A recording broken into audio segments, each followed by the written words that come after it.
আসসালামু আলাইকুম প্রিয় শিক্ষার্থী, আমি তোমাদের সাথে আছি মোহাম্মদ শাহজাদুল হক রাজু। আজকে মূলত আমাদের তৃতীয় অধ্যায় সংখ্যা পদ্ধতির অক্টালের যে টিকগুলো আসে, অর্থাৎ অক্টালের যে এমসিকিউগুলো আসে, এই এমসিকিউগুলো আমরা ক্যালকুলেটর ব্যবহার করে খুব সহজে শিখে ফেলবো। এবং আমরা এটা ক্যালকুলেটর ব্যবহারের পাশাপাশি আমরা এমনিতেই মুখে মুখে এটা শিখে ফেলবো, কারণ আমাদের অনেক সেন্টারগুলো আছে যে সেন্টারগুলোতে মূলত আমাদের ক্যালকুলেটর ব্যবহার করতে দেয় না এমসিকিউর সময়। তো আমরা প্রথমত ক্যালকুলেটর ব্যবহার করে শিখবো এবং পরবর্তীতে আমরা এটা খুব সহজেই মুখে মুখে শিখে নিব। তো চলো দেখা যাক বিয়োগগুলো।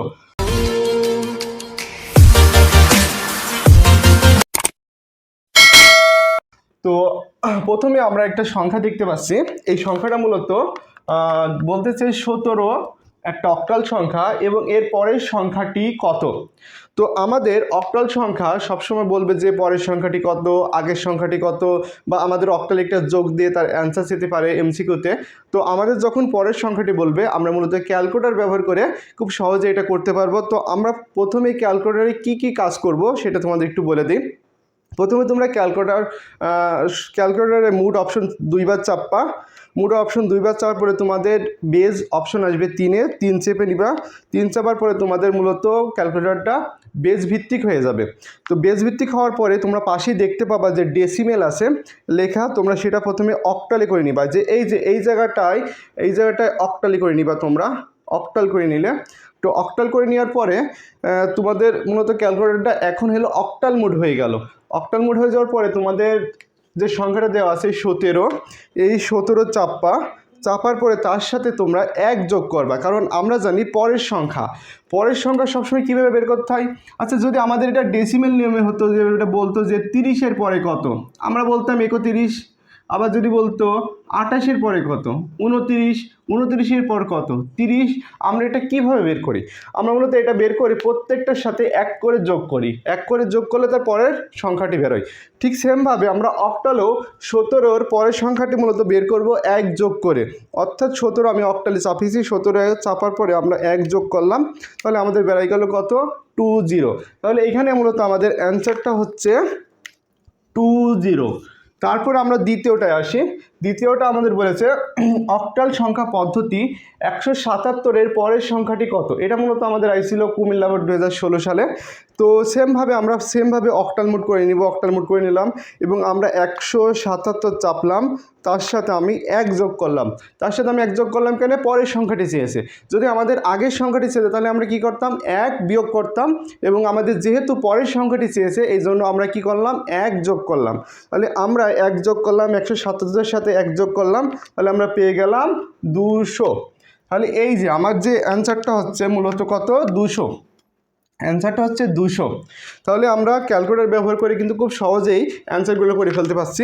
আমরা 3 নম্বরে আসি। 3 নম্বরে আমরা দেখতে পাচ্ছি আমাদের দেওয়া আছে একটা 467 একটা অক্টাল সংখ্যা, এর পরের সংখ্যাটি কত।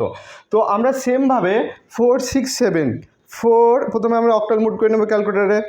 তারপর আমরা লিখব 467 একটা অক্টাল সংখ্যা, এর সাথে আমরা কত যোগ করব, 1 যোগ করব। এর সাথে আমরা 1 যোগ করলাম, 1 যোগ করার পর আমাদের হচ্ছে 470। তাহলে আমাদের অ্যান্সারটা হচ্ছে 470। পরবর্তীতে আমাদের দেওয়া আছে 4 নম্বরে যেটা দেওয়া আছে যে 30 একটা অক্টাল সংখ্যা, এর আগের সংখ্যাটি কত। যেহেতু এখানে বলেছে আমাদের আগের সংখ্যাটি চেয়েছে, যদি আমাদের পরের সংখ্যাটি চেয়েছে তাহলে আমরা কি করতাম, 1 যোগ করতাম, আর আগের সংখ্যাটি চাইলে আমরা কি করি বলতো, 1 বিয়োগ করব। তাহলে আমরা প্রথমে অক্টাল মোড করে নিলাম, ফের দিয়ে 30 চাপার পরে -1, তাহলে আমাদের কত হচ্ছে 27। দেখি আমরা 27 অ্যান্সার কোনটা, 27 অ্যান্সার এটা রাইট। তারপর আমাদের আছে 5 নম্বরে 443 + 267 এর যোগফল নিচের কোনটি। অক্টালেই আমাদের মাঝে মাঝে যোগ দিবে এবং আমাদের এটা যোগফল চাবে এবং আমাদের বিয়োগও দিতে পারে, বিয়োগফল চেতে পারে। তো আমাদের যদি ক্যালকুলেটর ইউজ করতে পারি পরীক্ষার হলে, তো আমরা অবশ্যই ক্যালকুলেটর ব্যবহার করব। আর যদি ক্যালকুলেটর ইউজ করতে না পারি তাহলে আমরা এটা মুখে মুখে করব। তো আমি তোমাদের প্রথমেই ক্যালকুলেটর ব্যবহার করে দেখাই দিচ্ছি, পরবর্তীতে আমি মুখে মুখে এটা যোগ করে দেখাবো কিভাবে যোগ করতে হয়। তো আমরা এটা যোগ করি ক্যালকুলেটরে। 443 + 267, তাহলে আমাদের অ্যান্সার হচ্ছে 732। 732। আমাদের অ্যান্সার হচ্ছে কোনটা? ঘ, 732। এই যে আমরা খুব সহজে কিন্তু ক্যালকুলেটর ব্যবহার করে সবগুলো টিক সহজেই সলভ করে ফেললাম এবং আমরা খুব কম সময়ের মধ্যে এটা করলাম। যদি আমাদের পরীক্ষা হলে ক্যালকুলেটর ব্যবহার করতে না দেয় তাহলে আমরা কি করব? আমরা অবশ্যই এটা মুখে মুখে করব। প্রিয় শিক্ষার্থী, এবার আমরা এগুলো মুখে মুখে করব এবং মুখে মুখে করলে আমাদের ক্যালকুলেটরের মতন অনেক কম সময় লাগবে। আমাদের জাস্ট জানা লাগবে অক্টালের যোগটা এবং পরের সংখ্যা বের করতে গেলে কি লাগবে? অক্টালের বিয়োগটা। দেখি এটা আমরা মুখে মুখে করে দেখি। প্রথমটা আমাদের যেটা বলছিল যে 17 একটা অক্টাল সংখ্যা, এর পরের সংখ্যাটি কত? এটা মূলত আমাদের ঢাকা বোর্ড 2019 সালে এসে 17 একটি অক্টাল সংখ্যা, এর পরের সংখ্যাটি কত? আমরা যখন ক্যালকুলেটরে এটা করছিলাম 17 সাথে আমরা কি করছিলাম? 17-এর সাথে আমরা 1 যোগ করছিলাম। তো এই অবস্থায় আমরা 1 যোগ করব, যোগ 1, তাহলে 17-এর সাথে যদি আমরা 1 যোগ করি তাহলে আমাদের হবে 7 আর 1-এ 8। তো আমরা জানি অক্টাল সংখ্যা পদ্ধতিতে যদি যোগ করা হয়, অক্টাল সংখ্যা পদ্ধতি যদি যোগ করা হয়, যোগ করলে যদি 8 বা 8-এর বেশি হয়, যেহেতু এটা অক্টাল সংখ্যা পদ্ধতি আর আমরা জানি অক্টাল সংখ্যা পদ্ধতির ভিত্তি হচ্ছে 8, তো 8 বা 8-এর বেশি যদি হয় তাহলে সেক্ষেত্রে আমরা তার ভিত্তিটা বাদ দিই, আমরা ভিত্তিটা বাদ দিয়ে পেয়ে গেলাম 0, বসাই দিলাম 0। যেহেতু আমরা ভিত্তি বাদ দিয়েছি একবার, আমাদের হাতে থাকবে কত? 1 থাকবে। সে একটা আমরা পরবর্তীতে এঁকে দিলাম, তাহলে 1 আর 1-এ কত হচ্ছে? 2। তাহলে আমাদের কিন্তু ক্যালকুলেটর বাদেও আমরা কিন্তু এই অ্যান্সারগুলো খুব সহজে করতে পারবো। তাহলে 20 কোনটা? আমরা এর আগে অ্যান্সার করছিলাম, এই যে আমাদের 20, এটা আমাদের অ্যান্সার। পরবর্তীতে 2 নম্বরে যেটা বলতেছে অক্টাল সংখ্যা পদ্ধতিতে 177 এর পরের সংখ্যাটি কত? 177 এর পরের সংখ্যাটি কত? 177 এর পরের সংখ্যাটি আমরা বের করলে কি করব? 177 এর সাথে 1 যোগ করব। তো দেখি আমরা অক্টালে এটা যোগ করি, 177 এর পরে আমরা যোগ করব, 177 এর সাথে আমরা 1 যোগ করব। তাহলে এই 7-এর সাথে 1 যোগ করলে কত হয়? 8। 8-এর ভিতরে 8 বাদ দিব, কারণ আমরা যেহেতু এটা কিসে যোগ করতেছি? অক্টালে যোগ করতেছি, আর অক্টালে ভিত্তি কত? 8, সেহেতু আমরা 8 যোগ করব। তো 8-এর ভিতরে 8 বাদ দিলে কি থাকে? 0 থাকে, 0টা বসে দিলাম। যেহেতু আমি ভিত্তি বাদ দিয়েছি কয়বার? একবার, হাতে কত থাকবে? 1 থাকবে। সে 7কে দিলাম, 7 হয়ে গেল আমাদের 8। আবার 7-এর সাথে আমি এই একটা যোগ করলাম, হাতে যেটা ছিল সে একটা যোগ করলে হয়ে যায় 7 আর 1-এ 8। তো 8-এর ভিতর পুনরায় আমরা ফের 8 বাদ দিব, 8-এর ভিতর 8 বাদ দিলে আমাদের থাকবে কত বলো তো? 0 থাকবে। তাহলে আমরা ভিত্তি কয়বার বাদ দিলাম? একবার বাদ দিলাম। তাহলে আমাদের হাতে কত থাকবে? 1 থাকবে। সে একটা আমি এখানে দিলাম, তাহলে 1 আর 1-এ কত হচ্ছে বলো তো? 2। অর্থাৎ অ্যান্সার আমাদের 200। অ্যান্সার আমাদের কোনটা? 200। পরবর্তীতে আমরা আসি 3 নম্বরে। 3 নম্বরে বলেছে 467 এর পরের সংখ্যাটি কত? তাহলে সেমভাবে করব, 467 এর সাথে আমরা কত যোগ করব? 1 যোগ করব। দেখি আমরা 467 এর সাথে 1 যোগ করি, 467 প্লাস 1, 1 যোগ করব। তাহলে 7-এর সাথে 1 যোগ করলে কত হয়? 8 হয়। 8-এর ভিতরে আমি কত বাদ দিব? 8 বাদ দিব, যেহেতু এটা কিসের যোগ? অক্টালের। 8-এর ভিতরে 8 বাদ দিব, তাহলে আমাদের কত থাকে বলো তো? 0 থাকে। সেই 0টা এখানে বসাই দিলাম। তাহলে আমাদের কয়বার ভিত্তি বাদ দিয়েছি? একবার ভিত্তি বাদ দিয়েছি। তাহলে হাতে কত আছে? 1 আছে। সে একটা আমি এখানে দিলাম, তাহলে 6 রেখে কত হচ্ছে? 7।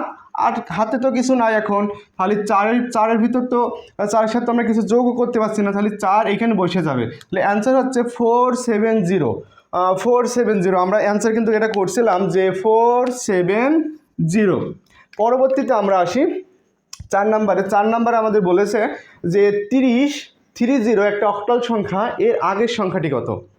তো 30 একটা অক্টাল সংখ্যার আগের সংখ্যাটি বের করতে হলে আমাদের কি করতে হবে? আগের সংখ্যা যদি আমরা বের করতে হয়, আমরা 1 কি করব? বিয়োগ করব। তাহলে আমি এই যে 1 বিয়োগ করব, অক্টালে বিয়োগ করব।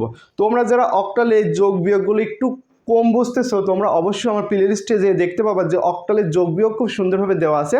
তোমরা অবশ্যই সেখান থেকে অক্টালের যোগ বিয়োগটা একটু ভালো করে শিখে আসো, তাহলে তোমাদের এই যে অক্টালের যোগ বিয়োগ আমি যে নিয়মে করতেছি এইটা তোমাদের কাছে কঠিন মনে হবে না, অনেক সহজ মনে হবে। তো দেখি 30 এর সাথে আমি বাদ দিব 1, কারণ হচ্ছে এটা আমাদের অক্টাল সংখ্যার আগের সংখ্যা চেয়েছে, মানে 30-এর আগের সংখ্যা চেয়েছে, তাহলে 1 বাদ দিব। তাহলে এই 0-র ভিতরে আমি যদি 1 বাদ দিই, তাহলে এই যে ছোট সংখ্যার ভিতরে কখনো বড় সংখ্যা বাদ দেওয়া যায় না। তো আমরা বিয়োগ করতে যে শিখেছি যে ছোট সংখ্যার ভিতরে বড় সংখ্যা বাদ দিতে হলে তার সাথে আমাদের কি করতে হয়? ভিত্তি যোগ করতে হয়। তো আমার ইউটিউব চ্যানেলে অক্টালে বিয়োগ, হেক্সাডেসিমালে বিয়োগ এবং বাইনারি বিয়োগের একটা সুন্দর ক্লাস দেওয়া আছে। তোমরা ওই ক্লাসটি একটু করলে এই বিয়োগটা তোমাদের কাছে অনেক সহজ মনে হবে। তারপরেও আমি এখানে তোমাদের সম্পূর্ণটাই দেখাই দিচ্ছি। যেহেতু আমাদের এখানে অক্টালে ছোটো সংখ্যা আছে উপরে, তার সাথে আমি কত যোগ করব? 8 যোগ করব, কারণ বিয়োগটা আমি করতেছি কিসে? অক্টালে বিয়োগ করতেছি। তাহলে এই যে শূন্যর ভিতরে সাথে আমি কত যোগ করলাম? 8 যোগ করলাম। তাহলে 8-এর ভিতরে একবার দিলে কত থাকে? 7 থাকে। এবং আমি এও বলছিলাম যে যে কোনো পদ্ধতিতে আমি তার ভিত্তি যোগ করি উপরে বিয়োগের সময়, তাহলে আমাদের হাতে 1 থাকে। সে একটা আমি এখানে দিলাম, তাহলে এ হয়ে গেল, এখানে 1 হয়ে গেল। তাহলে 3-এর ভিতরে একবার দিলে থাকে কত? 2। অর্থাৎ আমাদের 27 এর পরের সংখ্যা 30, আবার 30-র আগের সংখ্যাটি হচ্ছে আমাদের 27। অর্থাৎ 27-এর পরের সংখ্যা হচ্ছে 30-র আগের সংখ্যাটি হচ্ছে 27। আমরা ক্যালকুলেটরের মাধ্যমে অ্যান্সার কিন্তু একবার করছিলাম 27। পরবর্তীতে আমরা আসি 5 নম্বরে। 5 নম্বরে আমাদের বলেছে 4 4 3 প্লাস 2 6 7। এই দুটো যোগ করতে বলেছে, যোগটা করতে বলেছে অক্টালে। এর যোগফল নিচের কোনটি? তো আমাদের যোগফল চেয়েছে, তো যোগফলটা আমরা করব। করি। এখানে আমি এটা মুছে দিচ্ছি। 4 4 3 2 6 7 এটা আমরা যোগ করব অক্টালে। তো যেহেতু আমরা এটা অক্টালে যোগ করতেছি, তাহলে আমরা এখন সাথে সাথে কত যোগ করব? 3 যোগ করব। সাথে সাথে 3 যোগ করলে আমাদের কত হয়? 10 হয়। আমি কিছুক্ষণ আগে তোমাদের একটা কথা বলছিলাম, যদি অক্টালের যোগের ক্ষেত্রে যদি 8 বাটের বেশি হয়ে যায়, সেক্ষেত্রে তোমরা 8 বাদ দিয়ে দিবা। তাহলে 8 বাদ দিলে আমাদের কত থাকে? 2 থাকে। 2 বসাই দিলাম। যেহেতু আমি ভিত্তি বাদ দিচ্ছি কতবার? একবার। আমাদের হাতে কত থাকবে বলো তো? 1 থাকবে। আমি 6কে দিয়ে দিলাম, 6 হয়ে গেল 7। 7 আর 4 কত? 11। 11-র ভিতরে 8 বার দিলে আমরা পেয়ে যাব 3। 3 বসে দিলাম। আমরা ভিত্তিবাদ দিয়েছি কয়বার? একবার। সেটা আমাদের হাতে কত থাকবে বলো তো? 1 থাকবে। সে একটা আমরা 2কে দিয়ে দিলাম, 2 হয়ে গেল আমাদের কত? 3। 4 আর 3 কত? 7। অর্থাৎ আমাদের অ্যান্সার হলো 732। 732। এটা কিন্তু আমরা এর আগে ক্যালকুলেটরের মাধ্যমে বের করছিলাম। তো প্রিয় শিক্ষার্থী, আমাদের তৃতীয় অধ্যায়ের সংখ্যা পদ্ধতি যে অক্টালের যে যোগগুলো টিকগুলো ছিল, এই টিকগুলো আমরা যদি এই 5টা টিক শুধু করি, আমাদের অক্টালের থেকে যে ম্যাথ টাইপের যে টিকগুলো দেওয়ার সম্ভাবনা আছে, এর মধ্যে থেকে ইনশাআল্লাহ আমরা কমন পেয়ে যাব। এবং অক্টালের টিককে আজকের পর থেকে মনে করি তোমাদের আর কোনো সমস্যা নাই। তোমরা এই ক্লাসটা খুব ভালো করে দেখবা, আর শুরুতেই তোমরা এই ক্লাসটার একটা স্ক্রিনশট মেরে রাখবা, কারণ এই টিকগুলো তোমাদের জন্য অনেক গুরুত্বপূর্ণ। সবাই ভালো থেকো, সুস্থ থেকো। আল্লাহ হাফেজ।